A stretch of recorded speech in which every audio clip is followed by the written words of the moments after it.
Hi, I'm Bex, and today we're talking about the Five Nights at Freddy 2 movie. Spoilers, many of them. If you haven't watched it yet and you're still here, that's on you. That's between you and your conscience. Now, let's address the reality. Most people didn't like this movie, and I'm not here to pretend they're wrong. I'm also not here to do the stop hating fun thing, because these movies have two jobs: make fan games feel seen and bring casuals back into the fandom.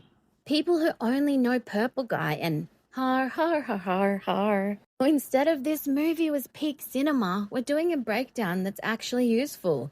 10 things I liked, 10 things I didn't like, and 5 things it's clearly building toward. And I'm going to give every point enough time to breathe. All right, clock on. Night shift starts now.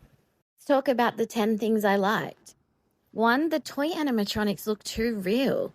The toys look like they're made of plastic and bad intentions. The shiny finish, the clean kid-friendly shape, the eyes still feel like a decision is being made behind them. That's literally the horror of FNAF 2. The toys look safer than the Wizards, but they're creepier because they're convincing. It's Uncanny Valley, but with the electricity. They look like the type of mascot you'd hug once, then immediately sanitize your soul. Second thing is the Wizards had menu screen energy. Every time the Wizards showed up, my brain went, oh right, this is the franchise. They're not just scary, they're wrong.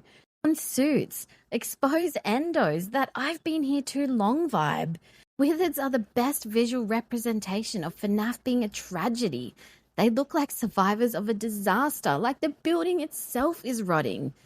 They're like the toys' older cousins who came back from war and refused to talk about it. Third, they actually use the mask mechanic. The mask mechanic being used is the closest this movie got to giving me a heart condition. Mask goes on, you're praying the system buys it, you're listening for footsteps. That's gameplay tension. FNAF is a fear management. It's not just boo, it's panic math. So when the movie captures that split second, am I safe feeling, it's finally speaking the game's language. Like putting on a fake mustache and hoping the police are like, yeah, that's not the guy. Number 4, Toy's Chica's violence was kinda insane. Toy Chica said PG-13 and laughed. She's cute in design but vicious in motion. That contrast is what makes it disturbing. The first film got criticism for not feeling dangerous enough. This movie clearly tried to answer that. Oh, you want brutality? Here you go. The kind of character that would smile while committing a felony. 5, the atmosphere improved over movie 1. The movie felt more like FNAF than the first one, even when it messed up. Better lighting choices, more oppressive spaces, more this place has history. FNAF is environmental storytelling. The building should feel like a character, like it remembers everything. Pizzeria had more trauma than half my comment section. 6, the practical effects still carry the whole franchise. You can feel the weight of those animatronics. That matters. They don't move like CGI, they move like heavy machines with momentum. When horror is practical, your brain believes it. And when your brain believes it, the scene hits harder, even if nothing crazy happens. CGI would have made them look like Fortnite skins. This looks like insurance claim. 7, the movie remembered FNAF is a tragedy. Under the robots, this franchise is just grief. The themes of kids being failed, adults ignoring warning signs, trauma echoing forward. That's the soul of it.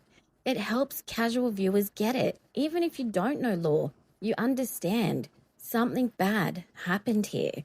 It's basically haunted Chuck E. Cheese, but make it emotionally devastating. 8, some humor landed without turning it into a meme. I laughed and it didn't feel illegal. A few moments were funny because the situation is absurd, not because the movie undercut itself. Horror needs release valves. If it's 100% tension, people check out. If it's 100% jokes, people stop caring. It's seasoning, not the whole meal. If it's the whole meal, congratulations, you made Marvel.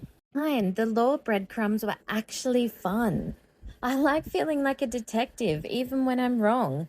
Little details that imply bigger things. Not everything has to be explained immediately. That's the fandom culture.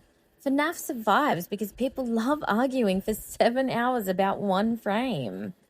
If the movie doesn't give us something to fight over, what am I supposed to do? Go outside? And lastly, number 10, the sequel teasers were hype, even if they were loud. Yes, it was bait, and yes, I bit. When they hint at bigger threats or future entries, you feel the franchise stretching its legs. It tells casual viewers, this isn't one story, it's a world. And for fans, it's dopamine. They dangled lore like keys in front of a baby, and I am the baby. Now, let's talk about the 10 things that I didn't like. Number 1, the pacing still buffers in places. There are parts where the movie feels like it's waiting for the movie to start.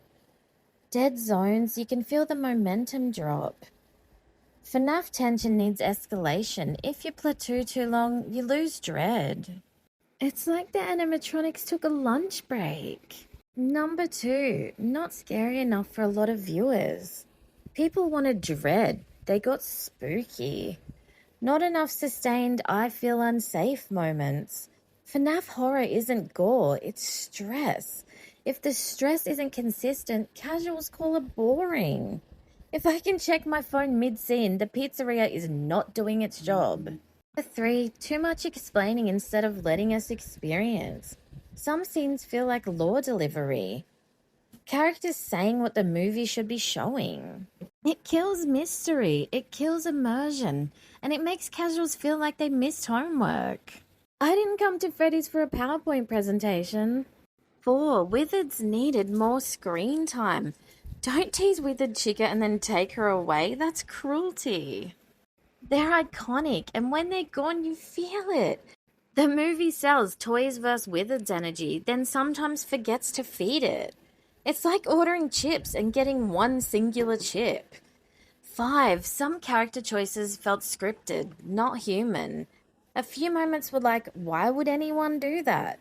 Actions that exist to move plot, not because the character is believable. You stop caring. Horror dies when you stop believing people. If I have to yell, just leave at my screen more than twice, the script owes me rent. 6, tone wobble. Sometimes it's tragic, sometimes it's a meme, sometimes it's neither. Whiplash between horror, drama, humor. Tone is rhythm. If the rhythm breaks, tension collapses.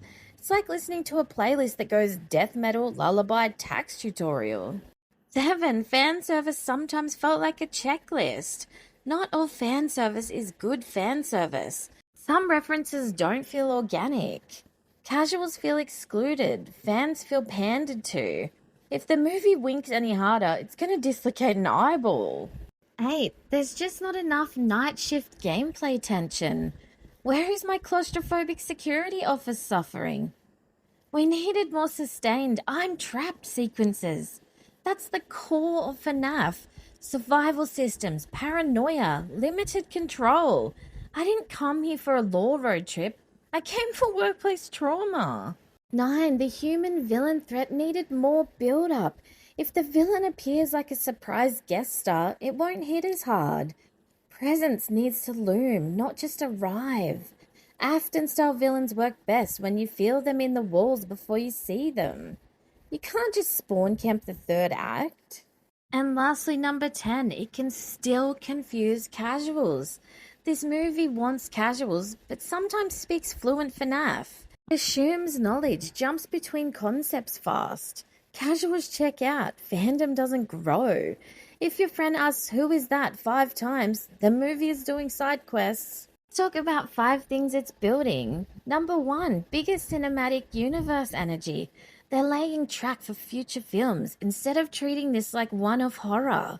Number 2, sister location looming. They're positioning that as the next escalation. More tech, more experiments, more Afton legacy. 3, Vanessa as the spine for casual viewers. Whether fans like it or not, it's a clean anchor for non-lore people. 4, modular lore breadcrumbs. They want theory culture alive between releases. And number 5, Springtrap Endgame.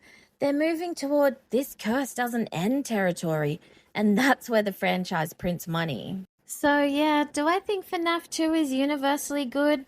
No. Do I think it has real things worth praising and real things worth criticizing? Absolutely. And most importantly, it feels like a franchise trying to learn how to be a franchise. Drop your biggest like and biggest dislike below. And don't just say mid, give me one specific reason. I'm begging you. Thanks for watching, and remember, he always comes back.